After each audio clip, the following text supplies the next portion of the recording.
Happy Wednesday night, everyone. We're finally getting over the hump. It is Wednesday, the 31st of January.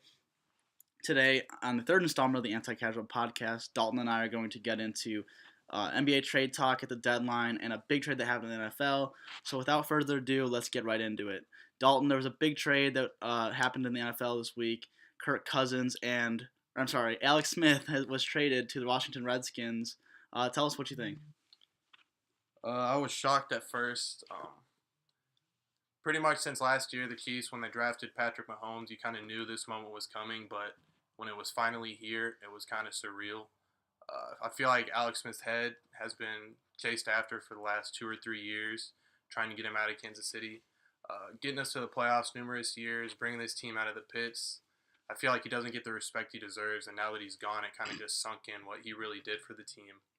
And it's honestly, it's hard to see him go. Even though we have Mahomes, I'm excited for the future with him, but Alex Smith really helped develop this squad along with Andy Reid to bring us back to relevance in the NFL. So it's sad to see him go, but I hope that he's successful in Washington. I'm excited for the future of the Chiefs.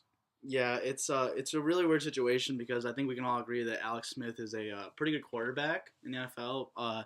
It's just like that team is really close, and you want to take anything you can to just get over the top and try to get that championship. So with that being said, it is Mahomes season. Mm-hmm. Chiefs fan got their wish, so we'll see what he can do next season. This also brings up Kirk Cousins because Kirk Cousins, without a doubt, now is not the man in Washington. They're not going to franchise tag him. They're letting him walk. Where do you think he's going to end up? I feel like there's a lot of viable places that he could end up, including places like Denver, the Jets, the Browns. All these teams have the cap space for him. But what will be interesting, whoever does sign him, I do believe it'll be the Broncos. I think they're going to go out for him. But all these teams have high draft picks, and all these teams need quarterbacks, and it's a quarterback-heavy draft. And we would expect if they were not to sign the quarterback to draft a quarterback. So they're going to go into the draft after signing this quarterback and still have this high pick. So I think whoever can get Kirk Cousins, it'll be a high price tag, but we both agree it's a pretty solid quarterback that they'll go into the draft with a different motive and be able to improve their team more than they already could have. Yeah, it was a really interesting trade because Kirk Cousins and Alex Smith, who everything is better is up for debate, but you can pretty much say they're in the same realm of quarterbacks. They're both pretty good. They're both very solid starters. I don't think either a superstar by any stretch of the imagination, but I think they can both win you games. With that being said, they're completely different. Kirk Cousins is a total prototypical pocket passer, big arm, big throws downfield, whereas Alex Smith is more of a game manager, but he also has mobility, and he doesn't make any mistakes. He makes very few mistakes at that. With that being said, I'm not sure I really understand the trade on the Redskins' part. You're gonna pay Alex Smith a ton of money for over 4 years. I think I can say this pretty easily that Redskins fans really did like Kirk Cousins. After RJ3 went down, Kirk Cousins was the man. He stepped in right away and played at a very high level for that team. So I don't really understand what this move was about, but I have speculation then there had to be a broken relationship between the two because if they're going to give up one of the best young corners in football, a third-round pick, and sign Alex Smith, who, like you said, could be just as good as Kirk Cousins, if not better, that's up for debate, but they're bringing him in, paying him nearly the same money per year that they paid Kirk Cousins. Something had to be wrong between those two to where that he could not be the quarterback moving forward. Yeah, I totally agree. With that being said, you brought up the Broncos. I think, in my opinion, this is a no-brainer. This is a home run slam dunk. John Elway, I think, was really, really, really interested in Kirk Cousins. He liked him last year in the offseason before they franchise tagged him. And right now, I think that's the only team in what you could call the top 10. I think that's the only team right now that is really ready to win. That defense is only got a few years left with Talib and Chris Harris and all those boys. So you got to go out while you can. I think Kirk Cousins can elevate that team immediately, especially in an AFC West last year that struggled heavily. What do you think? Yeah, I feel like if he goes to the Broncos, they'll immediately be a contender to go to the playoffs and win games because, like you said, the defense is still elite. They obviously suffered this year from the worst quarterback play they've had in a while, so they were put in a lot of tough situations. But if you put Kirk Cousins leading that offense with the weapons that he has, because, I mean, he's not coming to a bad offense where he has to make it good. He's going to have Demaryius Thomas. He's going to have Emmanuel Sanders weapons right off the bat. So if you bring him in, that team will go from looking like one of the worst teams in the league back to being one of the best, to where they won't have to just ride off the defense success. They'll have good talent on both sides of the ball. Yeah, I totally agree with that. I know there's also been rumblings of the Browns and Jets. If you're Kirk Cousins, unless they're giving you a ton of money, like all time money, I don't see why you want to go there. Other than that's the only reason would be money because it's not gonna get much better for you than Denver. Denver's gonna be a hotbed for quarterbacks that wanna leave in free agency. Speaking of quarterbacks, another big news that came out of the NFL. Blake Bortles has been reportedly he's gonna re-sign with the Jaguars. The Jaguars have made it official that they want to maintain him as their quarterback. Well, if not a backup. So what do you think? Yeah, I was kind of shocked that they came out. Not necessarily shocked, but it was kind of just surprising that they came out and said this so early. They didn't really test free agency, didn't see what the quarterback market would be like, or if they could pull in any other quarterback. I think with what Blake did in the playoffs this year and with the team overall, it makes more sense to bring him back. But I still would have liked them to bring in someone else because I feel like there's a certain ceiling that they'll have with Blake, no matter how good you get around him, that if you bring in someone who's better or can play at a higher level with that team, that you can reach more success. So Yeah, I'm not really I'm in the same boat as well. I'm not really surprised to say, but I don't really I shouldn't say that. I see what they're doing. I just think that you should really just look at your options first. I mean, I don't think Blake Bortles by any stretch of the imagination is a championship quarterback, and although he played well in the AFC Championship, I don't think I think this is a really weird year for football in general. I mean, we got Nick Foles in the Super Bowl. yeah. I don't know, man. If you don't bring back Blake and you save all that money, you could potentially land someone like Kirk Cousins. Right. So it's just weird. Like if you bring in Kirk Cousins, that team was balling this year. I mean, they would be ridiculous next year. So I just don't know why you. And you got to assume a team like the Jets, the Bills, the Cardinals, or the Broncos, once they sign him, they're not obviously not going to take another quarterback in the draft. That's going to leave up spots for Baker Mayfield, for Lamar Jackson, maybe Josh Allen at Wyoming. So it was a really weird move at a really weird time, and it came after the trade, which again doesn't make that much sense because Kirk Cousins. Then we got put on the market. Yeah, then it's like Kirk Cousins. I feel like they're almost settling for the mediocrity that comes with Blake, which is just weird. I feel like he's kind of a culture icon in Jacksonville now, for good or for worse. Yeah. But I mean, nonetheless, I don't know. It's a very weird move to me. Yep, it is a very weird move indeed. So with that, we're gonna segue into NBA. A lot has happened over the last few days in the NBA.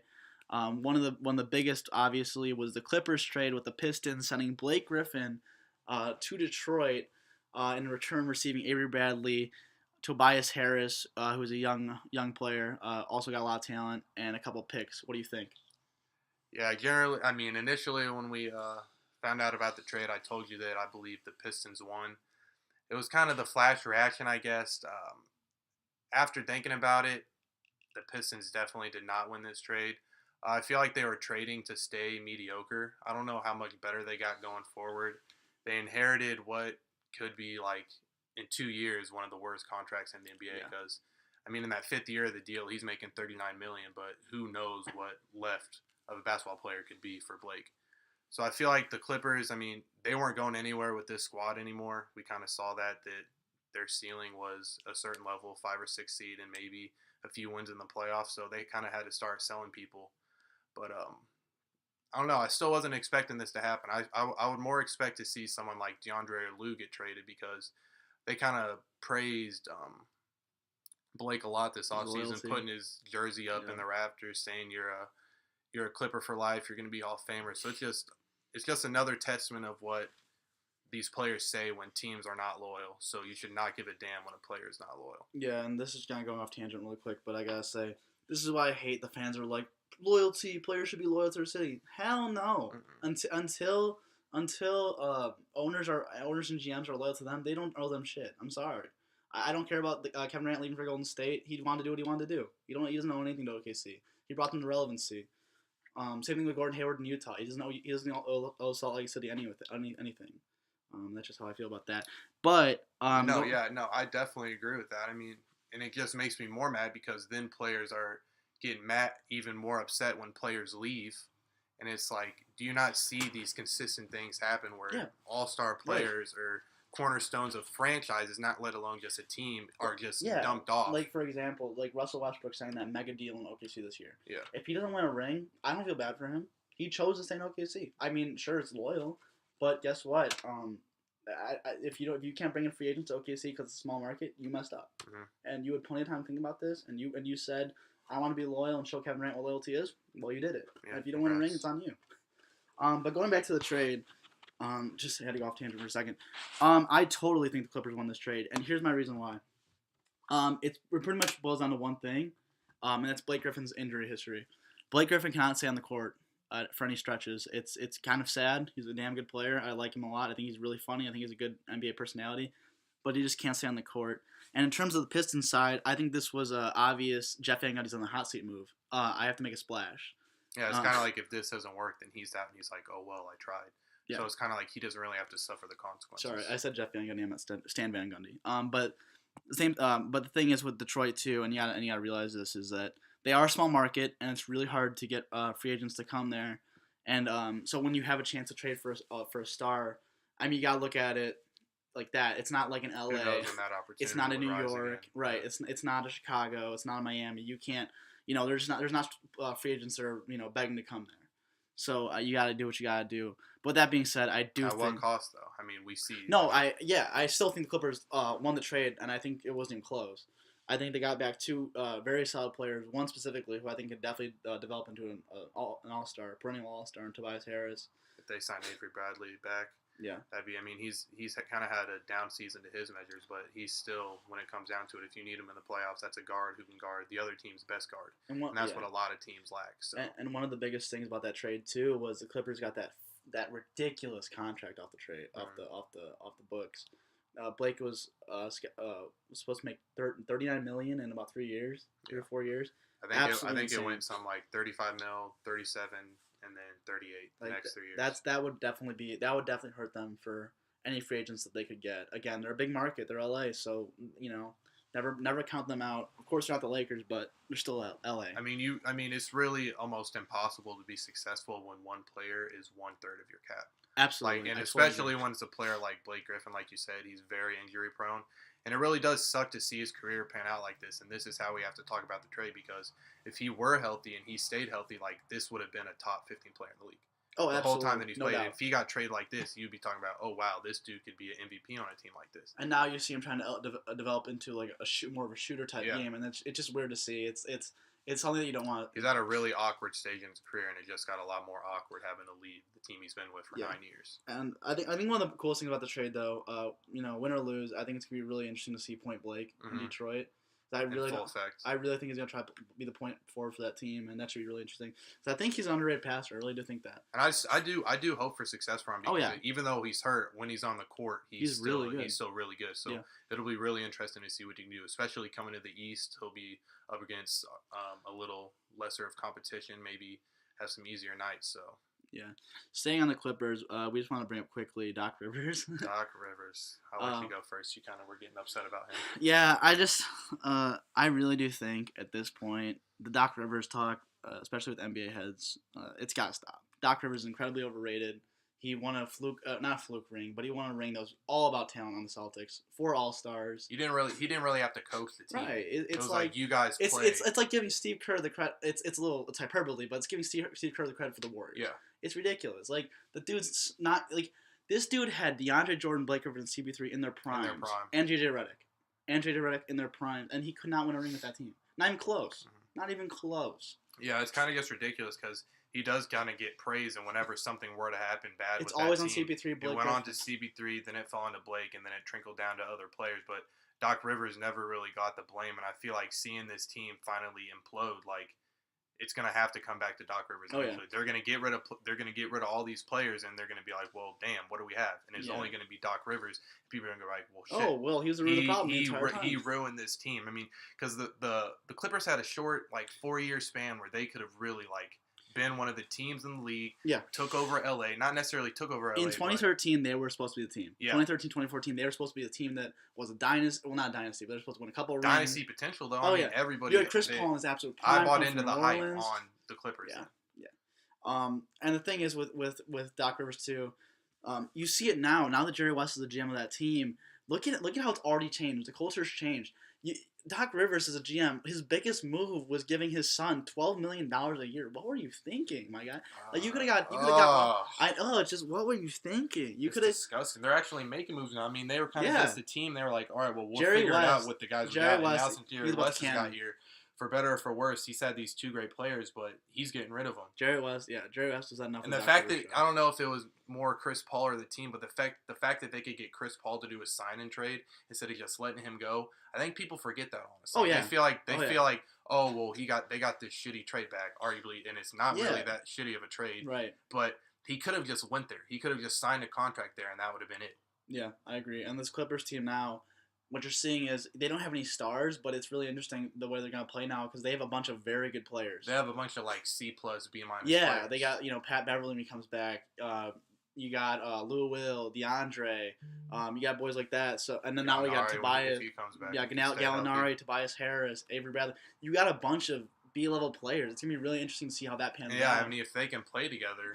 Because the model of the NBA usually is about 3 A's and like the rest C's and D's. Yeah. And now you got straight B's.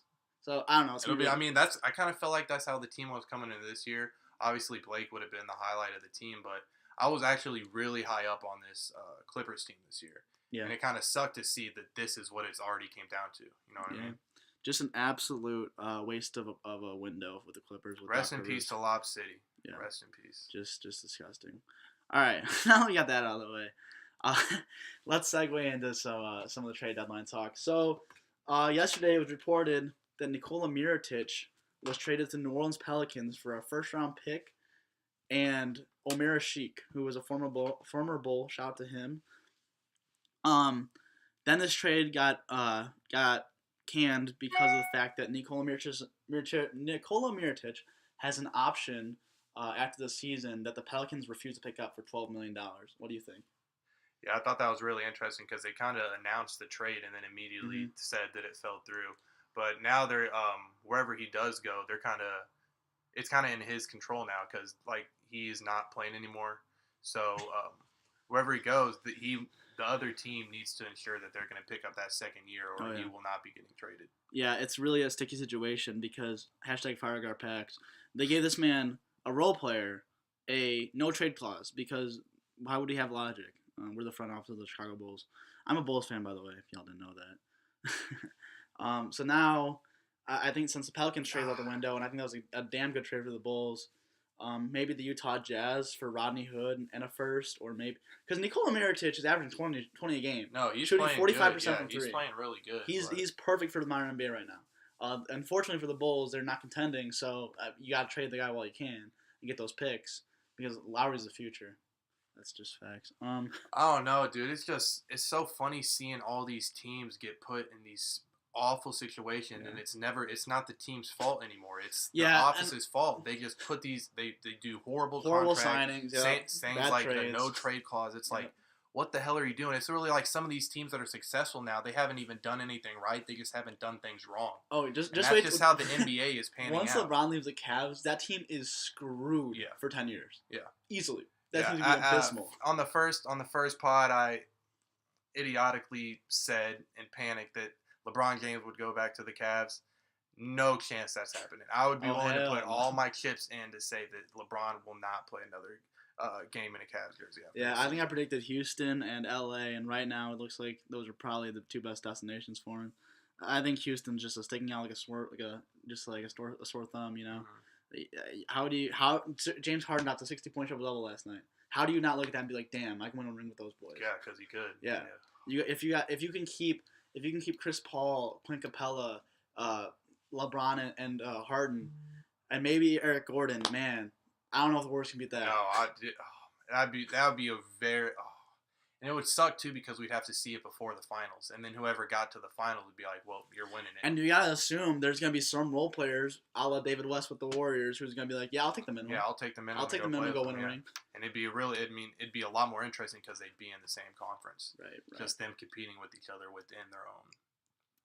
So, with that little tangent, we covered Nikola Mirotic. But we've also heard reports of Tyreke Evans maybe to the Celtics. Tyreke Evans has been told recently that he is going to sit out until he is traded because he's on an incredible deal for the minimum, and he's averaging 20 a game and 5 assists. He's looking incredible this year. Just great story. A guy who's been dealing with so much injury history. Was rookie of the year in 2010. People forget that. Yeah. and it's so good to see the man back and healthy and playing. Yeah, I mean, it's his 8th year, and just looking at the face value of his stats, this is arguably his best year so far. Besides the rookie year. Yeah, and the Grizzlies aren't really gonna. I mean, they're not contending anything. They're in a very similar situation to the Bulls. Yeah. Very similar. So I mean, they're looking to get rid of him. And I saw earlier potentially giving up either Marcus Smart or Terry Rozier along with the Celtics first-round pick for Tyreek. And I mean, Terry Rozier getting traded? I know, that's what I'm saying. I talked about it earlier today too. I mean, I've gotten so instilled with this idea of Terry staying and the possible potential that is manifested in my mind that I'm like, no trade for Terry. But with Marcus Smart on an expiring contract, if they could find out some situation to where he could say, yeah, I'll sign with you guys and play, and then give him up our first-round pick, I think Tyreke Evans would be a really good fit with the Celtics, potentially coming off the bench, because that's kind of what they need, that immediate offense, and he would bring that. If y'all could get Tyreek, if you guys could get Tyreek, and then Gordon Hayward comes back from the playoffs, watch out. Yeah. Y'all, it'd be I think it'd be a GG for the Cavs, and I think it'd be like, it wouldn't be close. No, it'd be GG. It'd be like, hey, we beat you, good game. But because like, now then you have Kyrie, and Kyrie's so good that he doesn't even have to try in the regular season. Like, you can see him elevate his game in big games because he's not trying in regular games. Like against like some road game against the Charlotte Hornets, the dude's like probably gonna put up 20 a game just to keep his average because he doesn't try. But then that just tells you how good he is. Man, he's so talented. Yeah, but then you see him play, like I know we talked about earlier this week, but against the Warriors, like he just goes dumb, and that's Kyrie playing at his full potential. So if you're the Celtics and you get Tyreke Evans, you got Kyrie, you got Tyree, you got Jason Tatum, you got Jaylen Brown, you got Al Horford, you got Gordon Hayward, you got probably Markieff Morris. Like, I mean, that team up and down could be the most well-rounded team in the NBA. Like through the whole depth of their bench, everybody plays meaningful minutes. It would be really, I mean, not to mention Semi Ojeleye. Yeah. He's been playing really well. I mean, Washington Simi, I mean, at the beginning of the year, he played really timid. His shot wasn't really on, but his defense has improved a lot. He's starting to knock down his threes. He's becoming like a true role player for this team. Definitely could be a LeBron stopper in the playoffs. Mm-hmm. Very, very, very good defender. And then you got Daniel Theis, who I believe is a rookie, and he's been playing very well as well. Yeah, Daniel Theis, he's actually starting to get a lot more attention. Yeah.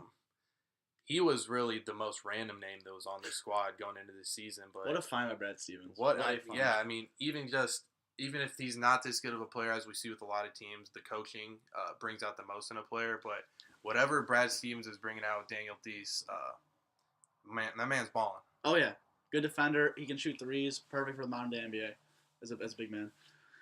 Okay, so let's take on the topic of trades. Since there's near the trade deadline. So we put together a couple of trades that we could definitely see happening. My first one would be Courtney Lee to the Thunder in the wake of Andre Roberson with his devastating injury. Hope he gets better soon. Courtney Lee is a good 3-and-D player. Could definitely play off ball with Russ. Would be really interesting to see him. What do you think about that? Yeah, I think with Andre, like you said, with Andre Roberson getting injured, they kind of need that other player to come in and help the team out. And yeah, I think he could definitely help them because he gives you the defense that not as well as Roberson, but he gives you the offense that Roberson lacks because he can shoot off the dribble. He can spot for threes, and that's really what you need alongside Russ.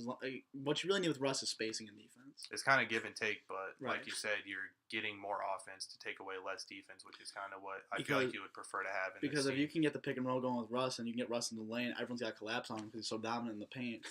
So if you can find a guy you can just kick out, you can kick him out, knock down a three. That'll really help that Thunder team to go along with Courtney Lee's. Yeah, I know we were talking about underrated teams, but I feel like the OKC is just because of their bad start, they didn't really. Oh yeah. Right now, they're playing at a really high level. Yep. Paul George is playing really good. Carmelo Anthony's been picking up his game. So if they could get a player like that, they could be in the talk a lot more as one of these teams that'll go far in the playoffs. We also had Robin Lopez to the Cavs. The Cavs Cavs and Cavs fans have been complaining they need a rim protector. Tristan Thompson's not going to get done, and he's got a $16 million contract, so it's going to be hard to move him. The good thing for the Cavs, though, is they do have that Nets pick, and it's looking right now to be about 7 or 8 in the lottery if it was to go without some ridiculous, them going 1 or 15 or whatever. They'll probably be 8 through 10-ish. So with that being said, I think Robin Lopez would probably be a pretty good fit. I think he's a pretty good rebounder, a pretty good defensive player. Doesn't have much of an offensive game, but I think when you got IT, you got D Wade, you got JR, LeBron, all those boys, I don't think you need that much deep offense. I think it's really just the defensive side of the ball. Yeah, I mean, I do agree that he would be a good fit, but I don't know if they're going to be willing to give up that pick. Because if LeBron does leave, like we do both believe, they would be left without anything. So I'm just a firm I feel like they're just going to hold on to that for dear life. I'm just a firm believer that if you're not contending, and if you are in contention, you gotta go all out for it. I don't see the point if you got 1 year left to LeBron why you're not going all out for it. Because you know this team's screwed. Whether that first pick hits or not, your team's screwed for the next 10 years anyway. You've given up your entire future because of LeBron. Trade the pick away. It's gonna be like what? You get 25 wins next year instead of 20. I don't see the point of this. I don't know. I just totally think if you're contending, go all out for it. If you're not contending, tank. There should never be middle teams in the NBA. Yeah, I don't know. I mean, I kind of don't really care what the Cavaliers do. I don't believe they're going to win the championship this year, and I kind of look forward to them like burning up in flames. They've been one of the stupidest teams that we were talking about earlier that have been in existence these last few years with contracts, trades, and all these things. They just happen to have LeBron James and Kyrie Irving on their team, so they were able to stay afloat and win a championship. But now they're going to be, I mean, similar to the Brooklyn Nets, all these teams, the Bulls, these teams are at the very bottom of the league. You're going to see the Cavaliers turn into this in 1 year. Oh, it's going to be insane. It'll be very similar to when LeBron James first left, but worse. Ooh, that team is going to be ravished. It is. I mean, and pray for Kevin Love. Get him out of there. Get him out of there. Oh God. And he just got hurt. It just his sucks. His trade value goes down. Yeah, it just sucks for Kevin, man. Man, if he gets stuck on that team with I don't even know, Cedi Osman run the one, and JR at the two. It'll be fun to watch Kevin Love have a team again, though, because I mean, he obviously won't be the same player that he was in Minnesota, but yeah, he's a solid usage player. will go up for sure. Yeah. So let's cover something that happened last night. I hinted at it a little earlier on the show. James Harden's 60-pointer last night. What a showing from him. 60 points, 11 boards, and 10 assists. 11 assists and 10 boards. An incredible shooting, 18 of 30 from the field. Dalton, did you watch it live, or what did you do? I didn't watch it live, no. Unfortunately, I had to study in college and stuff like that. But watching the highlights and how the game coming down to the wire and James Harden just kind of taking over it, I think it's hard for this guy not to be your MVP right now. Yeah. I brought this up just for the MVP discussion. I'm with Dalton. I think there's, for me at least, there's 3 guys in contention. I think Harden dead in a way, and I don't think this is living in the moment either. Excuse me. I think he's dead in a way the MVP right now. You just look at how well that team is playing, and you see how much of it's because of him. You can't take that for granted. Not to mention he's been snubbed a couple times. Well, not snubbed, but he's lost in second. He's been second and third the last 2 or 3 years. Yeah. So you gotta give the guy credit where credit's due. So right now I have Harden at 1, Steph at 2, and Durant at 3. I have Steph and Durant there because I just think as right now with the Cavs, you can't put LeBron there. That team's a dumpster fire right now. It is January. Yeah. You know, it's still my top 3 would be James Harden, Kevin Durant, and then LeBron. Even though LeBron's team has been kind of going through the trenches these last few weeks, think about this team without LeBron, and then he still has been playing at a high level for most of the year, so I still put him up there. Yeah, I think we both got Durant. I think Steph is there just because with Steph, how valuable is a guy that gets to pick up at 35 feet out? I mean, literally, and not to mention, when this dude is on, he's the best player in the world. Because you can't guard him. You literally can't guard someone from 35 feet out who can pull up in your face, who's got one of the best handles in the NBA, if not the best. He's an elite finisher, a great passer. Like, what do you do with the guy? It's just incredible. He's something that we've never seen before, and just incredible to watch. And that team, when he's out, of course they're good. They still got KD, Dre, and Klay Thompson. But when Steph's on the court, man, he has a whole new dimension, man. That pick and roll with Draymond's deadly. Like, you can't guard it. No matter what you do, you can't guard it. Because if you try to pick up Steph, he'll take you off the dribble. If you try to guard Draymond at the rim, someone's open for 3. Like, it's unstoppable. It's something we've never seen before. Yeah, I feel like having Steph in there just opens up doors that no player has ever been able to open up for a team. Yeah. The dynamic that he brings to the game, how much he does help the team, his player efficiency rating, whatever you think of that, like, it's like all time. It's all time. He's literally the highest rated player efficiency rated ever.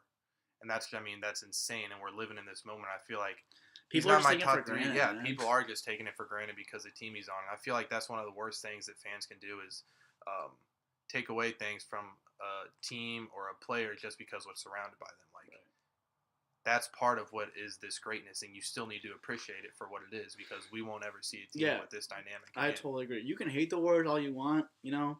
I do hate him. I hate Kevin Durant. I hate Draymond. I hate Clay. I hate Steph. I hate all of them. But them. I respect. Yeah, you cannot. As a true sports fan, you can't not respect. Yeah, it's the same thing with me and the Packers. I hate the Packers. I despise the Packers. But man, do I give Aaron Rodgers credit. Mm-hmm. He's incredible to watch. Like he is so fun to watch. He's the best of the position. I think he's top 2 all time. But man, I just gotta give credit where credit's due. I hate being this guy who's like, oh, F LeBron, F Steph, F KD. It's like, bro, I might not like LeBron, but I respect to the game. Mm-hmm. Like the dude's an all timer. Like you're witnessing incredible basketball in front of you, and you're just taking it for granted, just saying F him, F that. Yeah, and how we were talking about earlier, to bring it up again, these teams that have handled contracts and players so badly, like you see this Warriors team who have lucked out, whatever way you want to look at it, with Steph being hurt at the beginning of his career, getting these late picks, but the front office of this team has put them in such a good position, just beyond the players that are on the team, like the players that they're able to acquire, getting veterans for the minimum, having Jordan Bell, buying Jordan Bell for $3.5 million, Steph having given him a first contract and his second contract when he gets paid maxed out. It's just insane to see how you can orchestrate a team like this, and that's why you also can't hate them because they put every piece together it's from the ground perfect. Up. It's from the ground Besides up. KD, it's from the ground up. Yeah. So I mean, it's a beautiful thing to see, but I still hate them. Like I could totally see someone hating the Yankees. The Yankees are a team that always buy their teams, or Miami, the Heatles with D Wade and LeBron and Chris Bosh. Bosh and LeBron were bought, but man, besides KD, this team was built from scratch, and they had a big crossroads when they had to trade Monte Ellis to Milwaukee, and then that opened up everything for Steph, and you just saw what he developed into. Yeah, when that happened, I mean, he was at the prime of his career. Like, why are you doing this? And now you see it now. And Warriors fans hated it at the time because they thought Steph was not a bust, but they thought Steph was not what he was going to turn out to be. So, man, you guys gotta respect it. Great, just incredible managing by Bob Myers, their GM. Just incredible. That being said, let's move away from that. I just wanted to congratulate Andre Drummond really quick. My snub. Your boy. My boy got in for the injured Kevin Love.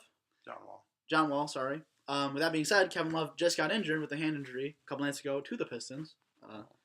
The team Andre Drummond's on. So John Wall, his spot is now open, and the 3 main candidates for his spot are Kemba Walker, Ben Simmons, or Goran Dragic. Dalton, who's most deserving? Most deserving. I feel like Dragic and Simmons could be on the same level. Just Dragic's kind of leading the Heat team, and they're pretty successful right now. But I would a lot more like to see Ben Simmons in the game, just to see how he can compete with this elite talent, because we've seen him play at elite levels. I feel like it'd be a lot more fun, and I feel like the All-Star game is just kind of surrounded by fun. So to see him in there playing with LeBron, it would be really interesting to watch. Yeah, I it's so funny because these, all these scenarios are totally different. If you want best statistical season, Kemba's your guy. If you want the most fun player to watch, it's Ben Simmons. And if you want to give the guy credit for winning, it's Goran Dragic. Yeah. So it all depends on your point of view as All-Star game. Personally, I'd love to see Simmons in it, but I gotta give it to Kemba, man. The dude's putting up 23 a game on great shooting, in a really tough situation right now. Being on that Hornets team that is not shopping him, just the ability to just play through that with all that noise surrounding you, and just ball out every night, just knowing that you could be traded at any given moment. I gotta respect that, and I gotta give the nod to Kemba. Although it does look as of right now that Simmons will probably get the spot, which I have no problem with. I like Ben Simmons; he's a solid player. I think just for the entertainment reasons, kind of also attached with Joel Embiid. That whole Sixers team is really popular right now. Even when they're doing bad, they're one of the most talked about teams. So he'll be in there, I believe. Yep. Next segment is our most underrated team. Our most underrated team from each conference. I'm gonna start off real quick, and I got in the East. I got the Miami Heat. I hinted at them with the Goran Dragic. Some very solid players with Goran Dragic. You got James Johnson. You got Hassan Whiteside. And I think Eric Spoelstra is one of the most underrated coaches in the league. The dude just knows how to win. He just finds ways to get it done. And that team, I love the way they play. It's all ball movement, a very unselfish team. And they play for each other and play within a system. I like that a lot. And in the West, I got the Clippers. We talked about it earlier. The Clippers have so much B-level talent, and I think in the NBA you can see that work. You saw it work in 2003 with the Detroit Pistons win that ring. I'm not saying the Clippers are going to win a ring by any stretch of the imagination, but I think they can definitely compete with the core they got right now. So Dalton, who do you got? In the Eastern Conference, I have the Pacers. I feel like coming into this year, no one thought they would be good at all, but right now they're sitting at the 6th seed, one game behind the Heat in the 4th seed. Victor Oladipo has really just blown up in the NBA All-Star this year. Finally kind of put it all together, so I feel like that team's really fun to watch. And then in the West, I got OKC. I know earlier I kind of was hating on them in that trade that was for Paul George, but it seems like they're slowly putting it together, and this team that I believe coming into the year could be a 2nd or 3rd seed and actually put up some comp against the Warriors or the Rockets. They're actually starting to put it together, and I feel like just because of their slow start, they're not really getting the talk they should. So underrated. Yeah, it's a good team for sure. All right, with that, that's gonna end our sports segment, and we're gonna have 2 more quick segments. So we're gonna, as I told you guys last show, we're gonna start doing story times for the both of us. Dalton, you want to start with your story? Yeah. So my story is also somewhat of a conspiracy theory, but it is also very well detailed, and I believe that this is true. So it's a Friday night. I'm kicking it with the boys. We're hanging out. We had a little brotherhood event. Me and Sam get hungry, my roommate. We go to Winging Out. I have my wallet, of course, because I'm buying food. I pay for food with cash. We sit down and we eat. This group of 3, one guy and 2 girls stumble in, and this girl is acting out of pocket. She's like, "I don't need it. I don't have money. I don't need it." No. I'm just looking at her like, what is going on? Is she on some drug, ecstasy? Is she just tripping right now? She's not. So she comes over and she's like, "Can I try your guys' food?" Keep in mind, I don't know where the other 2 friends are the whole time, and she is distracting me and Sam. She has our full attention because she's acting so extra and trying to talk to us that we don't know what's going on around us. So she does that. The other girl comes up to the table. The 3rd person, guy, not in sight.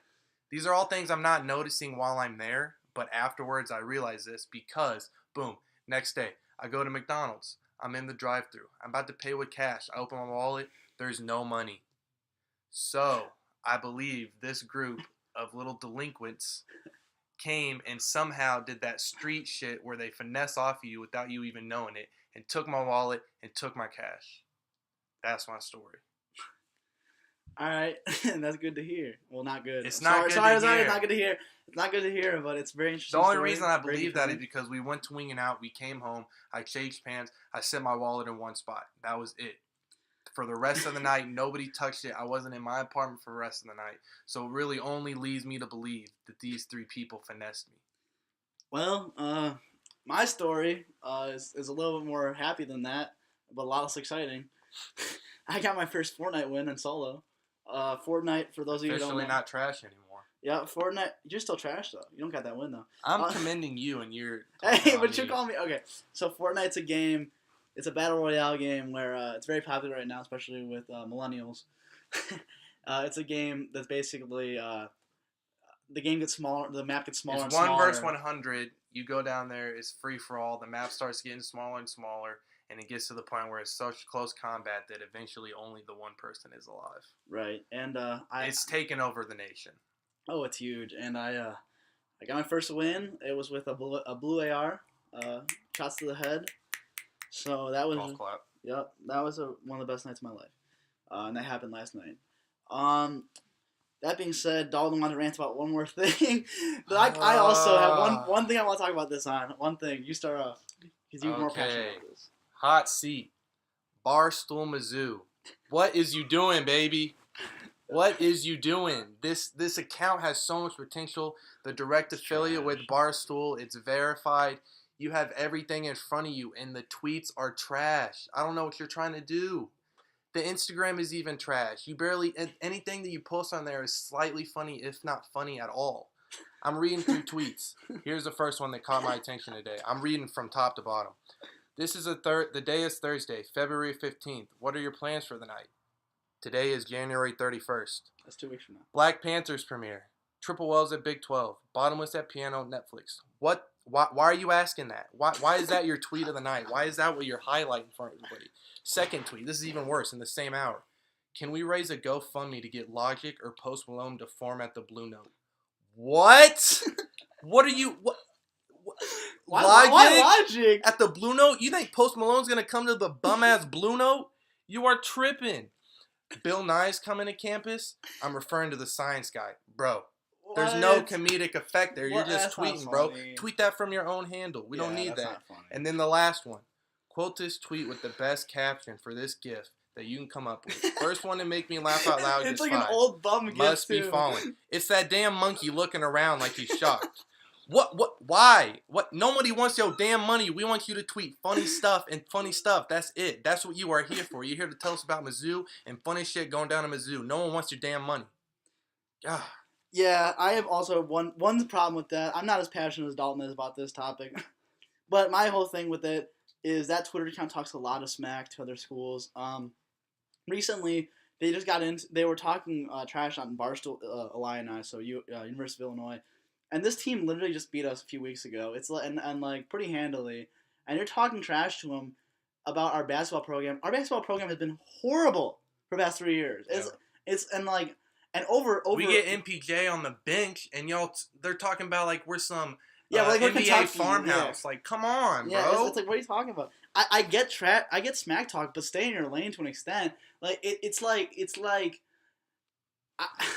You're talking trash to a school that's been to numerous Final Fours, is an NCAA usually an NCAA powerhouse for college basketball, and we're coming off a Kim Anderson era of basketball in Mizzou. What are you doing? It's like, yeah, no matter what, it's like our football program talking shit to Bama's football. It's like why? It's like ignorance is being spoke. Like you're not saying anything with any substance. You're just like, oh, well, y'all are playing us. We're gonna win. GIF. It's not even funny, the gift that goes with it. And you get like 10 or 15 favorites. Come on, man. Yeah, I got no problem about them ranting or making fun of KU basketball or any of that stuff. But it's like, bro, why are you talking to the University of Illinois Barstool page about basketball, bro? They're so much more relevant than we are, in terms of like overall their entire over their entire history. And then we just got relevant this season, and even so, we're not that relevant. Yeah, we're relevant because of only a because of name Michael Porter. Yeah, team. only because we have a name. Who's probably not even gonna play for us for the rest of the year. So it's like just stay in your lane, man. Stop tweeting out dumb shit. We're all getting annoyed with it. Okay. That's it. That's it. That's gonna do it for our show tonight. Hope you guys enjoyed. Make sure to leave a comment. Make sure you give it a like, subscribe. And we'll be back on Super Bowl Sunday to talk Patriots Eagles, and we'll see you then. Stay blessed.